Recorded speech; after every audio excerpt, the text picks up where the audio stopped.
Freeze! Who are you? What are you doing here? Hold your fire! I'm a human!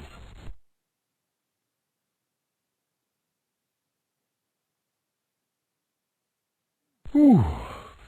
Sorry about that, babe. I thought you were one of them. What's going on in this town? Hold on. I ain't got no clue, darling.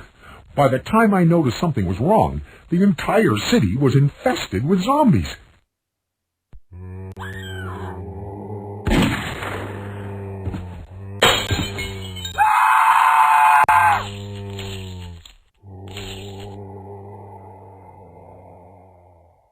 But don't you worry, girlie. You'll be safe in here. I'm keeping a close eye on things.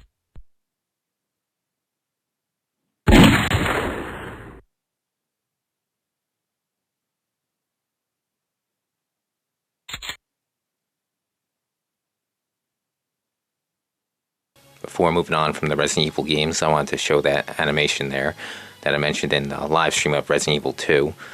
I thought it was funny that mocks the idea of Kendo not realizing before it's too late that the entire city was infested with zombies. Yeah, I saw that one years ago. I finally found out where it came from. It came from newgrounds.com. I thought it was here on YouTube, but that wasn't the case. Well, anyway, the next game we're going to be playing is Star Wars Rogue Squadron. Now, I know I said I was going to be playing this, but being that it's May the 4th, May the 4th be with you, May the Force be with you, we had to play a Star Wars game. But before we authenticate that and look at the manual, I just want real quickly, in the live streams I was talking, we were talking about the Amazon. Someone was trying to get the TurboGrafx Mini, and of course that was delayed. And of course, with everybody, a lot of things were delayed. Now with me, it seems like you got to order at the right time. Some things came on time, other things got delayed. And some of those things I got refunded the shipping twice. So now one of the things I mentioned was I was getting a plate carrier, so that's why this is here. Now it doesn't come with the body armor. I'll probably make a video on the body armor later on. And the other thing that I mentioned was this. That's a knife. Luzon knife. I forget. Let's get the tape measure here. Now, Tom from Weapons Education really talks about these types of knives. Although his is Espada. I believe that's an expensive one. That's why I got this one. I saw it's cheap for about $40. Alright. It's like 6.5 inch for the blade. And 13.5 overall. And it's a folding knife. So it fits right into your pocket.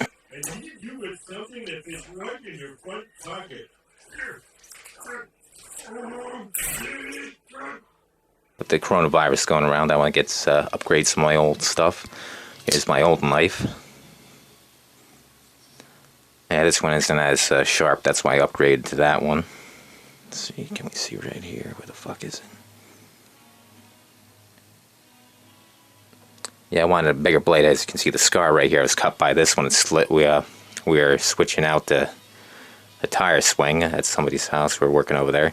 I was trying to cut the knife, and I was holding it like this, and somehow it slipped, and I could hear it hit the bone. It's not too sharp at cutting nylon ropes and other things, but it's quite good at cutting meat. I can tell you that.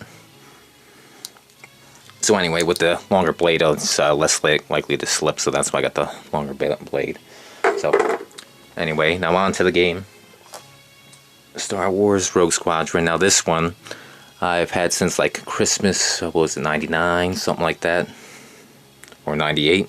I believe this one came out in 98. I got to double check on that. And there we go. RS Rogue Squadron. So now this one I have played a lot, so I'm quite familiar. I did not do a practice run all the way through just before this, but I've played the hell out of it, so I got most of the general idea. Right. And of course this came from Nintendo Power, that Star Wars sticker. Right. Yep, not even a big memory board. Of course, this is made by Factor 5. They know how to compress games. I believe they also helped on Resident Evil 2, compressing that.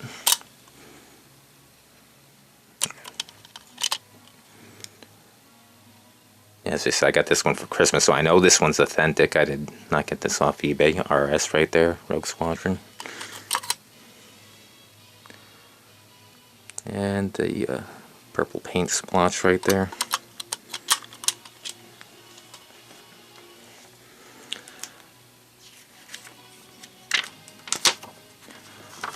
Look at that, a color manual.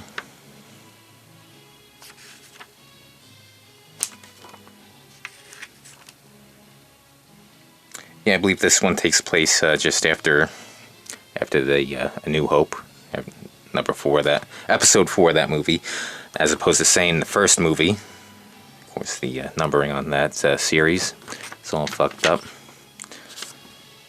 Did you see the first one? Episode 1? No, number 4, A New Hope. Yeah, this one takes place after that, but before Empire. Although some of those levels are there, I know you can play as the level Hoth and Empire Strikes Back. You can also do the trench run, but those are bonus stages you got to unlock with the medals. And I do not like the medal system. I wish it was just a time attack, but no, it's gotta do a couple of other things like accuracy. Gotta not lose lives. Gotta save your guys and whatnot. A whole bunch of shit you gotta remember to get the gold medals. So of course we're not doing the 100% in it. We're just doing a straight beating it. Just get to the end, get to the credits. It takes too much time getting the gold medals. I haven't even 100% in this one. So if you're using that as a gauge, obviously Shadows of the Empire is my favorite out of the N64 games. Because that one I can 100%.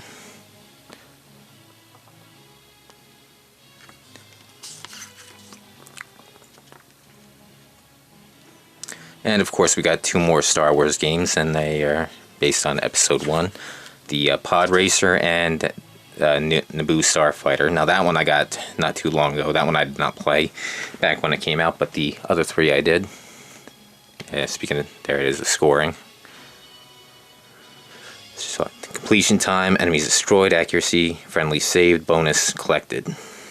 Yeah, you gotta find the bonus upgrades for the spaceships. Now, of course, you don't try and get in the going for the gold, because it's a lot harder without those upgrades. You want to beat the game once, get the upgrades, and then try for the medals so you can get the bonus levels and ships and whatnot. Here's the levels right here. Especially the V-Wing, that's one of the best ships. It's got those cluster homing missiles, just fire and forget. That makes things a hell of a lot easier. Which Intellis? Yeah, I believe he voiced the one for the GameCube. What the hell is it? I can just pull it out right here. That's what he said. Yeah, right here, the second game for the GameCube. Rogue Squadron, Rogue Leader, there you go. I drew a blank right there. So that's the second game. I have not played the 3rd and final game in the series.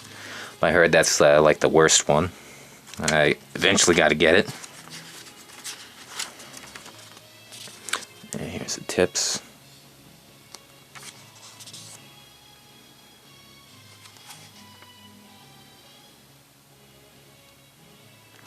Yeah, of course they put the comic books in these manuals. Totally unnecessary. They actually cared back then. Unlike now, you don't even get that fucking manual unless you get the fucking special edition from Limit Run Games.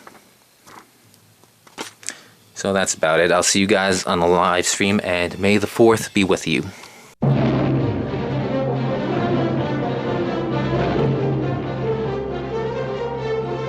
From George Lucas, the man who brought you Star Wars, Indiana Jones, American Graffiti, and Howard the Duck. Digitally remastered and restored by George Lucas himself, the way Sabrina originally intended it. Special effects companies in those days, and the studio's special effects department had been disbanded. Part of that was because of the expense, and Part of it was that the American taste, the culture had gone toward very realistic-looking films.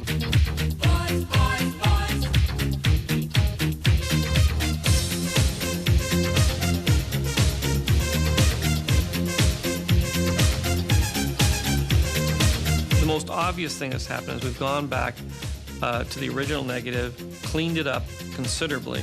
And ultimately I had about 4 shots, none of which I would accept. They were just not good.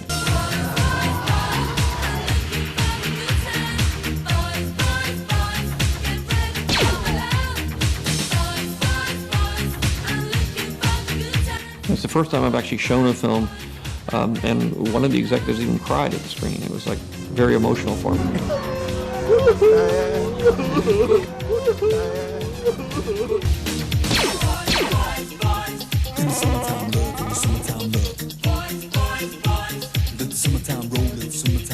But it is a very hard movie to follow, and at the same time, I've done it a little more extremely than I've ever done in the past. It's stylistically designed to be that way, and you can't undo that, but we can diminish the effects of it.